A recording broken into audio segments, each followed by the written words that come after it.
აჭარის განათლების ფონდი სამომავლოდ მოღვაწეობას ორი მიმართულებით გააგრძელებს.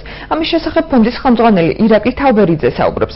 მისი ინფორმაციით ფონდი უცხო ენებისა და კომპიუტერის შემსწავლელი კურსების პარალელურად მასწავლებლების სახლის ეფექტურ მუშაობაზეც იქნება პასუხისმგებელი.